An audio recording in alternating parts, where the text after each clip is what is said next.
Hello, and thank you for joining the MMA Mic Drop podcast. My name is Jade Bunky, and I am joined by the one and only Milo McGregor, who is not only one of the nation's top up-and-coming competitive young surfers, he is also an expert at picking MMA fights. Or so we think, but guess what? We are going to find out because in today's episode, we're going to break down every single fight that's about to go down at UFC 299, O'Malley versus Vera.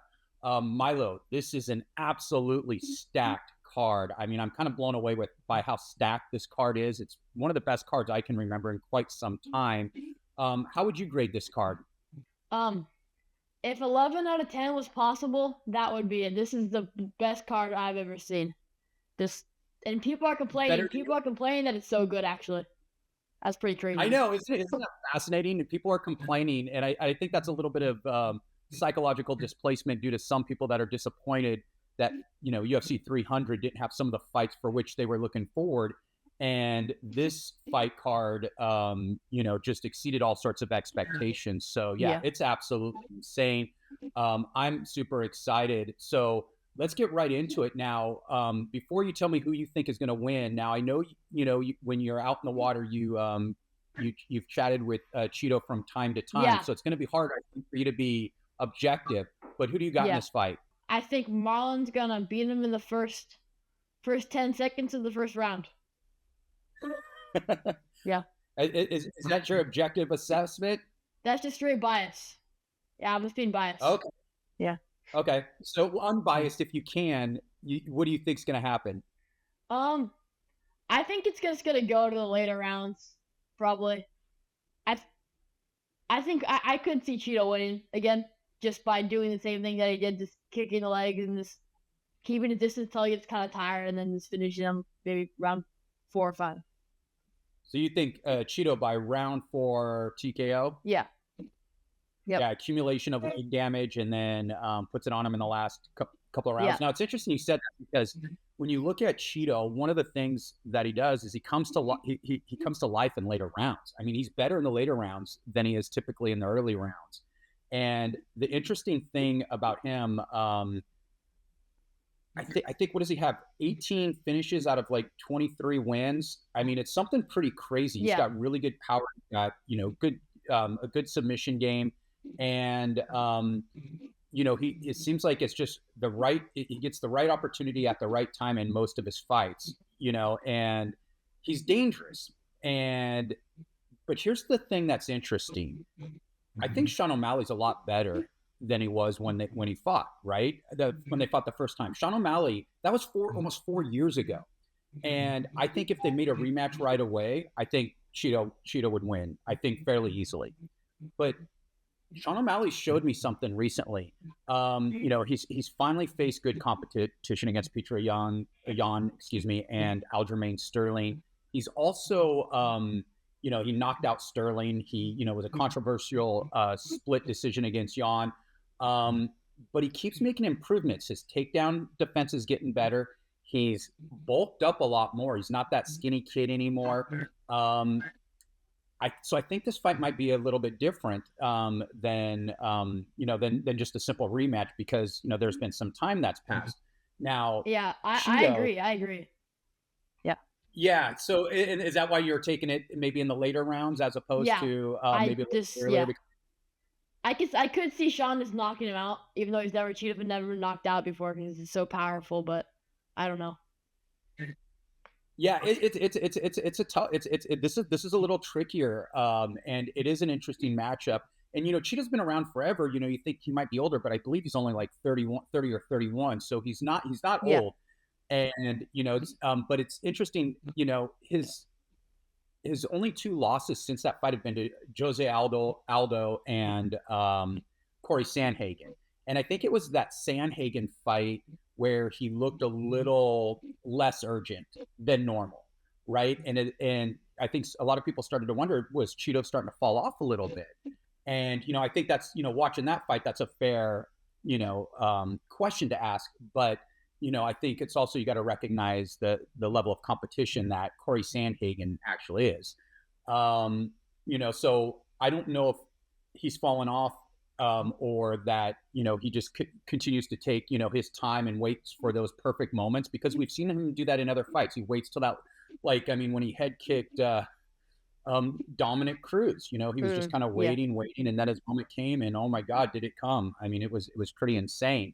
I think, O'Malley's going to have the speed advantage. He's going to have the pace advantage. He's going to have the reach advantage. I think Vera still has the power advantage. I think O'Malley knocks people out because it's more precision punching than anything else. But I think Sean O'Malley is going to get it done. Give me Sean O'Malley by decision. All right. So Milo, who's up next? So next we have Dustin Poirier.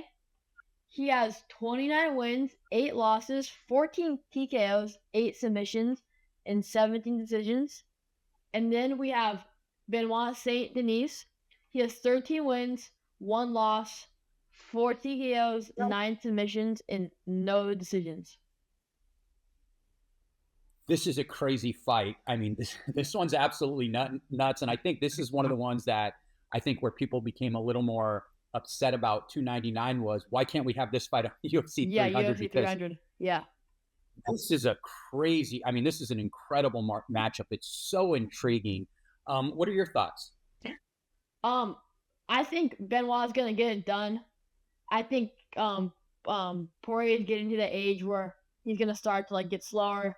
And after a knockout like that against Justin Gaethje, it's probably just going to rattle him even more than he already has been. So I think he's just going to walk him down. So what's the call? Maybe. I think he's going to get done in the second round, just like Benoit did in his last fight. TKO? Yeah. Or cold knockout? Okay. TKO, second round? Yep. Yeah, this is such an amazing fight. Dustin Poirier, he's fought the who's who, in his weight class. He has wins over, Conor McGregor, Max Holloway, Justin Gaethje in their first fight, and his losses, his recent losses are only to the best of the best. He's an absolute beast, but you do have to worry about his age a little bit coming off a knockout loss. And, I thought you made a good point there. He is 35. It is kind of around that age when fighters start to fall off. And it doesn't mean he's necessarily washed, but how, when it doesn't give you as much room for error now. And when you look at Saint-Denis, this guy's an absolute monster. And it's interesting. He lost his first fight, and I rewatched it, and he took a beating, but he took a beating up a weight class on short notice, and that was his first fight. He's annihilated everybody since. And what he showed in that fight in which he took a beating was a level of toughness that very few persons have. And this is interesting. Even if Dustin Poirier has fallen off a little bit, we still don't know that because Justin Gaethje is an absolute beast as well. Can Saint-Denis hang with Poirier? And that's why this fight's so interesting. It will answer so many questions, and it will let us know how good is Saint-Denis. And I'm with you. I think Saint-Denis is going to get it done. And I'm a little cautious though. There's a part of me that says, is this too much too soon? I don't know, but I'm thinking it's going to be Saint-Denis by third round TKO. Yeah, that sounds about right. Yeah, so I think there will be a TKO for sure because they're both great strikers. Knocked out. Yeah, this is an incredible fight. So who do we have next? Yeah. So next we have Kevin Holland. He has 25 wins, 10 losses, 14 TKOs, 7 submissions, and 4 submissions. 4 decisions. And then we have Michael Venom Page. He has 21 wins, 2 losses, 13 TKOs, 3 submissions, and 5 decisions. Ooh, that's a good fight. I'll go first. Yeah, I'll go first on this one. This one's, again, this is another interesting fight. Michael Venom Page is coming over from Bellator, in which he's been pretty much dominant. I believe he has only, like you said, 2 losses. And I don't know if you've seen his highlight reel, but my goodness, this guy, can strike with the best of them. And what's going to be interesting, though, is how does he face up against a high-level UFC fighter? I mean, Kevin Holland is a high-level UFC fighter. What's Holland's ranking? Does it have it on there, or wait? What did you say? What's Holland's ranking? Does it have the ranking on there? You lied. Say it one more time. Yeah, no worries. What's Kevin Holland's ranking? Kevin Holland's ranking is. He is. Where did it say it? I'm trying to find it. Okay, as you look that up, I'll just keep going because it is interesting because Kevin Holland's fought some great competition. You don't have that same level of competition in Bellator, right? You just don't, and it's not even really comparable. So how is that going to translate? Okay. We saw that Michael Chandler translate. What's that? Go ahead. He's 13th ranked. 13th ranked. Oh, he's 13th ranked. Okay. Yeah. So he's coming up. So Michael Venom Page coming up against a top 15 fighter in the UFC. And I think it's going to be very interesting, but to see where Michael Venom Page is against UFC talent, you have to weigh, I believe he's 36, right? So again, once you get to 35, 36, I really start to worry. But I don't know. Give me Michael Venom Page by decision. I'm gonna go Kevin Holland by submission. Maybe second round. What round? Second round. Wow. Okay. So you think? Yeah, second round. Yeah. You think the competition's going to be a little too much for? Yeah. Excuse me, Michael. I do, and I think Kevin Holland's underrated. I think he's in a division that's like so many good contestants. So it makes him look like he's not as good as he is. Yeah, and that's a good point because, since he's moved down to welterweight, he's looked a lot better. Yeah. And, in that division, I think it's either that or lightweight is, one of the two most stacked divisions. And I think he's actually more of a top 10 guy, but like between maybe 8 and 10, where he's actually, probably should be ranked in terms of, talent. But yeah, this is a great fight. So I'm excited. So, all right, who's up next? I agree. Up next, we have Gilbert Burns. He has 22 wins, 6 losses, 6 TKOs, 9 submissions, and 7 decisions. And then we have Jack Della Almeida. He has 16 wins. Della. He has 16 wins, 2 losses, 11 TKOs, 2 submissions, and 3 decisions. So I like how you corrected the pronunciation by pronouncing it incorrectly again. I'm just kidding. It's Jack Della Maddalena. Just call him JDM. Dude, this is another incredible fight. And here's what I like about it. I think JDM is underrated. See, he struggled to finish. He didn't finish the last fight. It was a struggle, right? And I think that was just due to he fought somebody who was pretty good, even though he was unknown. But he hasn't lost. Think about this. He has 2 losses on his record. Those were his first 2 fights. Those losses came when he was a teenager. I mean, he's what'd you say his record was? Was it 18-2 or? It's 16-2. So he's won 16 fights in a row, and that's and I believe it's been like a decade or so. I mean, this guy's as legit as it gets. Now, what we don't know is really how good is his grappling at a UFC level. He hasn't really been tested there. He's a boxer. He's a striker. He comes in. He's real straight strikes, a decent amount of power. Can take a punch as well. Now, Gilbert Burns, I mean, he's a high level. I mean, extremely high level Brazilian jiu-jitsu practitioner who also has good power, a complete all around game. But he's getting older. I believe he's like 36 now. That might be a problem, and I think it's because of the age is why I'm good. It's part of it. It's the age of Burns versus how good I think JDM actually is. I mean, I think they kind of both work in JDM's favor, meaning that I think JDM's going to get this done. 3rd round TKO. I think if this fight was in Burns's prime, it's more of a pick'em. A toss-up on about whom would win. But I'm going JDM all the way right here. What do you say? I'm going to have to disagree with you. I think I'm going to go Gilbert Burns by 3rd round submission. Third round submission. Wow. Any insight into the rationale behind your pick? I just think that I think he's just gonna take him down and just like last second of the 3rd round submit him. So you think it's the superior jiu-jitsu, and after maybe a little more worn down in that 3rd round, he's going to find a sub somewhere. Yeah, okay, that's what I think. Makes a ton of sense.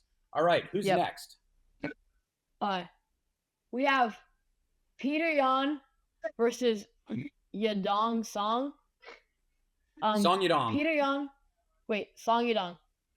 Petr Yan has 16 wins, 5 losses, 20, and he has 7 TKOs, 1 submission, and 8 decisions.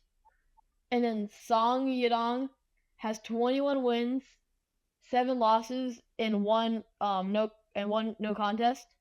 He has 9 TKOs, 3 submissions, and 9 decisions. Again, another great fight. I'm incredibly excited about this one. I mean, think about it. You have a former champion, opening this card, and a former champion who's not washed either. Yan is good. I mean, let's think about his, last couple of losses. I mean, it was Merab, it was Sterling, and it was O'Malley. And I think Merab's going to be the next champ of this division. So, I don't think he's fallen off as much as people think. I mean, he kind of takes his time early in fights. He gets the rhythm down of his opponent, and then he starts opening it up. And he's a guy who will build a little bit later through the fights. And then Song Yadong's really athletic, has really good power. And to whom did he lose in his last fight? I'm trying to remember. I have to check. Yeah. He lost to. But he's won his last 2 fights, but he lost to Corey Sandhagen.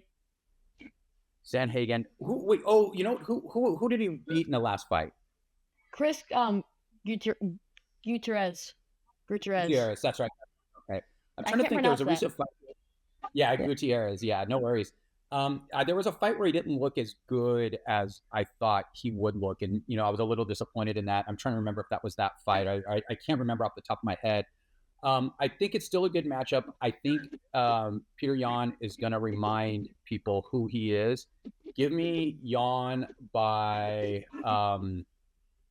decision. Yeah, I'm going to go with the Yan by decision.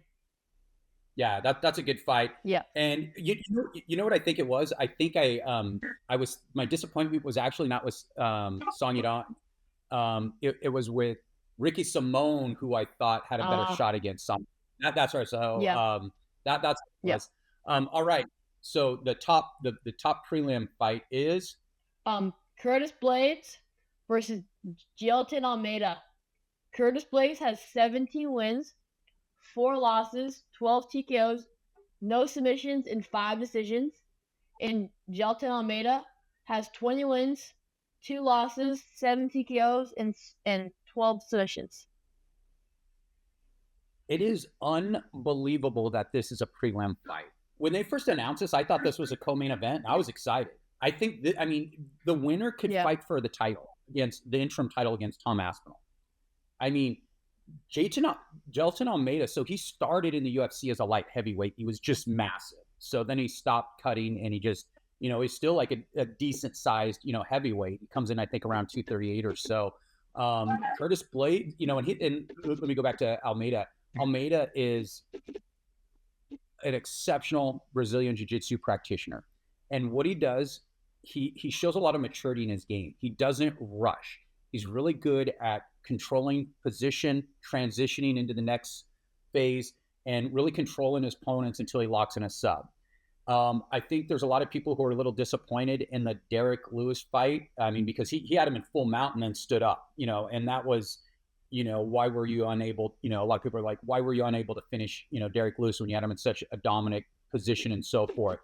And, remember, Derek Lewis is a lot bigger than him too. Because this is a guy that moved up from light heavyweight. Derek Lewis is a massive heavyweight. With that said, I do understand, the critique, and I do think it's fair. Curtis Blaydes, I mean, he's the best wrestler in the heavyweight division. He'll shoot those the double leg takedowns. He'll control you. We saw what he did against Volkov. I mean, every time Volkov wanted to strike, he just sat him right down on his butt, controlled him. I mean, and this is what makes this fight fascinating. See, one of the things that makes fights fascinating when there's a certain amount of intrigue and the stakes are really high. So like, the Dustin Poirier, Benoit Saint-Denis, there's a lot of intrigue and the stakes are high, right? Is Benoit Saint-Denis that good? Well, it's similar in an extent. Is Jailton Almeida that good? And also, how will his jiu-jitsu how will his jiu-jitsu play out against a bigger guy who's a wrestler? And so I think that's a fascinating thing to play out. And honestly, I am torn on this one because Almeida's been able to control people with his athleticism and his jiu-jitsu skills, but Curtis Blaydes is a wrestler, and he has some pretty good power too. Honestly, I've been going back and forth. I'm so torn on this one. I'm just going to go Jailton Almeida gets it done by third round submission. What do you think? I'm going to go Jailton Almeida by second round submission. Oh, wow. Okay. So you're a little more certain than I am. I was really going back and forth. I mean, he's looked good. He hasn't lost in the UFC and has just, been completely dominant. All right. Who's up next? All right. So next we have Katlyn Chookagian and Maycee Barber. Maycee Barber. Katlyn Chookagian. Katlyn has 18 wins, 5 losses, 2 TKOs, 1 submission, and 15 decisions. And Maycee Barber has 13 wins, 2 losses, 6 TKOs, 2 submissions, and 5 decisions. This is another, a good fight against, 2 ranked women. Chookagian, she's, fought the top fighters in her division. I mean, she has, some pretty good range. She, controls the distance pretty well and lures people into her, into her fighting style, where I think Maycee Barber is a little more explosive. The only thing with Barber is some of her wins have been questionable. I think about the Miranda Maverick win. She did not beat Miranda Maverick. I don't think so at all, but she got the win there. But Chookagian is, she's getting a little up there in age, and Barber is the younger fighter. I'm going to go with Barber by decision. Yeah, I agree. Barber by decision. All right, who's next? All right. Next, we have Matthias Gamrot versus Rafael dos Anjos. Matthias Gamrot has 23 wins, 2 losses, 8 TKOs, 5 submissions, and 10 decisions. And Rafael dos Anjos has 32 wins, 50 losses, 5 TKOs, 11 submissions, and 16 decisions. Another fight that should probably be on a main card. I mean, it's a great fight. Matthias Gamrot. I've said this in another podcast in which that the top 8 of the lightweight division is so elite that I think anyone has championship potential in that top 8. And that's right where Gamrot is. He's remarkably elite. He's a really, really good wrestler, which is interesting. I mean, that's RDA's strength as well. The problem with RDA is he's old. He's he's 39, and despite his age, he still has looked pretty decent given his age, right? I think Gamrot's way too much, though. Give me Gamrot by third round. I'm gonna go third round submission. I'm gonna go Gamrot by first round knockout. Wow. All right, so he's gonna get it done on his feet. Very interesting. Yeah. All right, who's next? All right, next we have Pedro Munhoz versus Kyler Phillips. Pedro Munhoz has 20 wins, 8 losses. He has 5 TKOs, 8 submissions, and 7 decisions. And Kyler Phillips has 12 wins, 2 losses, 5 TKOs, 2 submissions, and 4 decisions. Yeah, this is another high level fight. I mean, Munhoz, I believe, is 36. I think he actually started to show his age a little bit, although he's still, very competitive. And I'm trying to think who did he beat in his last fight? Was it Gutierrez? I think it was Chris Gutierrez. Can you check? Who did he? Who beat him last fight? Who did he beat? Yeah. All right. In his last fight, he beat. Oh yeah, he lost to Chito Vera, and he beat Chris Gutierrez. Gutierrez. Okay, that's right. That's right. Yeah. That's right. It was his loss to Chito in his last fight. I think he has slowed down a little bit. Kyler Phillips he's got an incredible kicking game. He's got really good athleticism. He's actually really fun to watch. I think this is going to be a fun back and forth fight, but I think it's going to be a one-sided back and forth fight. I think Phillips is going to bring it every round and give me Phillips by decision. What do you think? I'm going to go Pedro Munoz by third round TKO. Oh, okay. He's got really good kicks.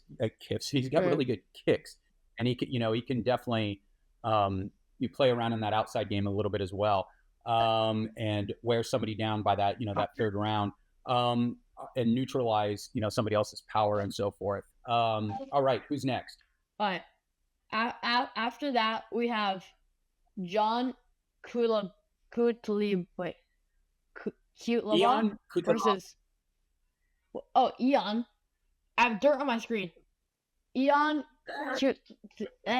Cutelaba. No, say it. I don't even care. Don't even correct me. Versus Philip Lins. Ian has 17 wins, 9 losses, 1 no contest, 13 TKOs, 2 submissions, and 2 decisions. Who's Ian? And I don't know him by his last name. Who's Ian? Bro, I'm not even gonna try. Stop. All right. And then Philip Lins has 17 wins, 5 losses. He has 9 TKOs, 4 submissions, and 4 decisions. All right. I think this is a fun fight. Lins, he came over with a lot of hype from I think the PFL. He's won 3 in a row, but the competition hasn't really been the best, and I think that's part of the problem. I think Ian Cutelaba he's definitely fought better competition, and he has some losses. Some of his losses on his record are just making bad decisions. He has one of the worst fight IQs in the game. He makes a lot of bad decisions. He puts himself into bad places. But what's interesting, this dude comes out fast and furious. He is ready to fight, and I think he's going to just overwhelm Felipe Wins. Give me Ian Cutelaba first round TKO. I'm going to go Ian by first round TKO. Awesome. All right. Next up. So, next up, we have Michael Pereira versus Michael Olesijuk.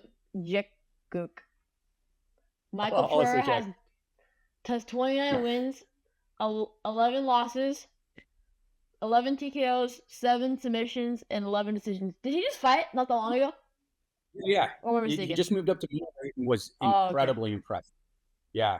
And then Michael Ulazikuk has 14 wins, 14 TKOs, 1 submission, and 4 decisions, and 1 no contest. So, another great fighter another really good fighter to have on a prelim. Michel Pereira is an absolute beast. He's one of the most athletic guys in the UFC, and what he's done recently, he does have a lot of losses on his record, but if you've noticed, he's gotten smarter as he's aged. I believe he's 30 now. He came into the UFC, I think, around like 27, 28, and would go for some of the craziest highlight type stuff, but some of the stuff would not always pay off. And it was even, more dramatic in, early in his career when he wasn't in the UFC. He's a fascinating fighter. He's looked really good. He has 1 fight at middleweight, and he looked really good in that fight. I think it's Michal, how you say his name, Olesijuk, is a good fighter. He's a really good fighter. He's not an elite fighter, but he's a really good fighter in the middleweight division. He's, I think solid everywhere. But I think Pereira is going to be way too much for him. Give me Pereira by second round TKO. Yeah, I agree. Second round TKO for Pereira. All right. Who's before that? Next up, we have Robles Despini versus Josh Parisian. Robin has 4 wins, no losses, all by TKO, and Josh Parisian has 15 wins, 7 losses, and 11 TKOs, 2 submissions, and 2 decisions. So Robles, I believe that's how it's pronounced his name. I should probably look at it again. It's like Robles Despini. This dude's a beast. This is going to be his first UFC fight. He just started fighting mixed martial arts. He's 4-0, and I think all of his finishes have been he's finished all his fights. They've all been in the first round, and 3 of them have been within 15 seconds. And this dude is massive. He's 6'7", 260, and he's got the longest reach for anybody who's ever competed in the UFC. I think it's somewhere around 88 inches or something absurd. His reach is longer than John Jones. I mean, it's absolutely insane. And, he does come from a mixed martial art background. He was an Olympian in Taekwondo. I believe he medaled. I think it was the bronze medal. I may be wrong, but he medaled. He's coming in a little later in his career. This would have been a great guy to have a couple years ago, but given its heavyweight, and given his size, and given his, speed, his athleticism, I think he's going to stick around and could potentially do some damage. And I think he's going to do a ton of damage on Josh Parisian. Give me Robles by first round knockout. Yeah, I agree. First round in the first 10 seconds. Oh, wow. You think the streak's going to continue? Yeah, this guy's he's an absolute monster. I am curious to see how good he is against UFC competition, even if it's, the lower end of the UFC heavyweight competition right now. All right. Who's before that? I believe this is the opener. Next, we have CJ Vergara versus Asu Alabevov. CJ Vergara has 12 wins, 4 losses, 7 TKOs, 0 submissions, 5 decisions, and 1 draw. And Asu Alabevov has 18 wins, 2 losses, 3 TKOs, 9 submissions, and 6 decisions. I'm not going to critique you too much on mispronouncing his name because I'm not even sure how I'd say it. I don't know. It looks like but you're going to pronounce it wrong. Asu Almeida. I'm not even actually, I have no idea. Asu Almeida. Yeah, I think CJ. So CJ's. I think he's coming off a couple of wins, but he's fought really low level competition. I'm just going to take a quick look. Yeah, Daniel Da Silva. I mean, I think Daniel Da Silva has lost all 6 of his fights in the UFC. He beat Salvador as well. He lost to Tara. Tetsuro Tara, who's actually really good, so there's no shame in that. Rodriguez is not a bad loss. That's an okay win. Just looking at his record, I think his competition has been pretty weak. I don't know much about Asu. I know he's a wrestler. I know he's been on quite a roll. Give me him, and this one's a little more of a guess. To be honest, I really don't know that much about him. I'm just gonna more or less guess. Give me Asu by 3rd round TKO. What do you say? Yeah. I'm going to go with you. Yeah, neither of us know that much about him. So, it's kind of a shot in the dark. All right. The card that's opening up. All right. We have Joanne Wood versus Mariana Moraes. Joanne Wood has 16 wins, 8 losses, 5 TKOs, 1 submission, and 10 decisions. And Marina Moraes has 11 wins, 5 losses, 1 TKO, 6 submissions, and 4 decisions. Yeah, and I think this one's pretty easy for me. Joanne Wood's she's fought the better competition, but she's up there in age. She's 38, and I think that's just, I think that might be just too old in this division. I think she's going to get handled. I think Moroz is going to sub her in the second round. Give me Moroz by second round sub. And it's interesting, they did fight before. And it's the interesting thing that Moroz, her last fight, it was against Karine Silva, and they fought previously. So I don't know why they're doing these rematches with Moroz, but I take her second round submission. What do you say? I agree. Second round submission. All right. So next up, we're going to do our two segments, kicking it with Milo and Chook of the Week. Milo, we know you have some competitions coming up. We usually talk about your competitions. Let's talk about something different. What's your worst surfing experience that you've ever had? The worst surfing experience? Worst surfing experience. Oh. Probably when I was surfing the point in Newport. I paddled for a wave. I missed the wave.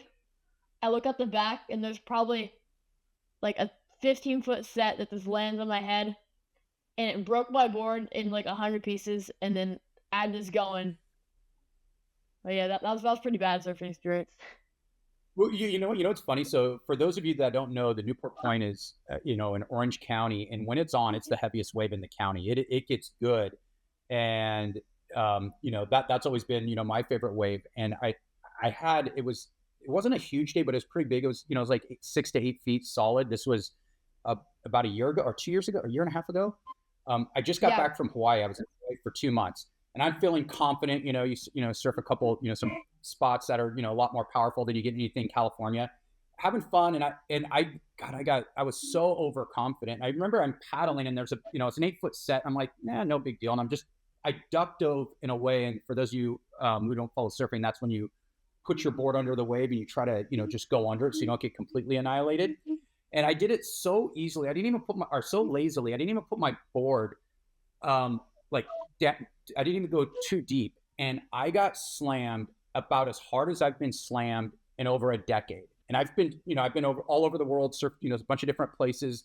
Not the heaviest stuff as like Milo surfing, big pipeline and stuff like that. But, some places that are, like solid 12, 15 feet and, pretty sketchy. It was a 6 to 8 feet day at Newport. And what was crazy is it pinned me on the sand. I'm flat on my back and I cannot move. And I'm like, seriously, at your local spot is where you get the most work. So I hear you on the point, man.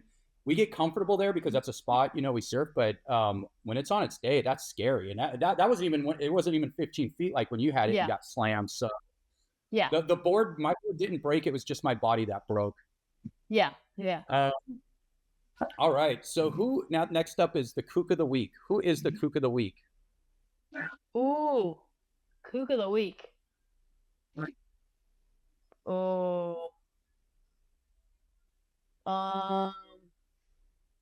Oh yeah, I was snowboarding today, and I went to go hit this box. It's like this little rail thing, and there was a big old yellow flag that I'm not supposed to hit it, but I did it anyways, and I fell and started sliding around on the box, and I felt like a kook. So I think I'm gonna have to give it to me.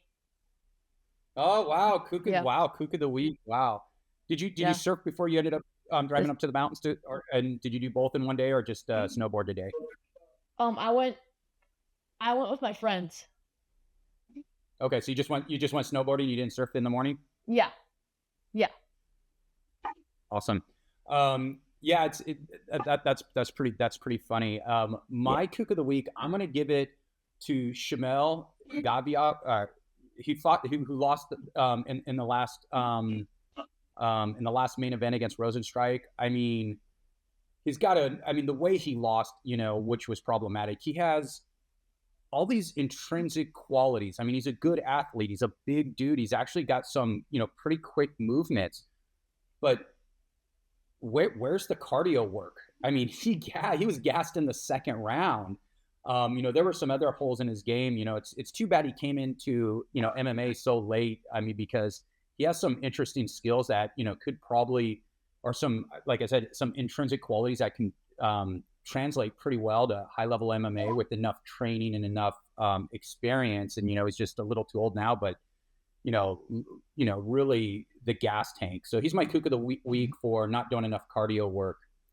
That's a good Kook of the Week. Yeah. Yeah. So that's it. Milo, before we go, any last word? Drop the mic. We're out.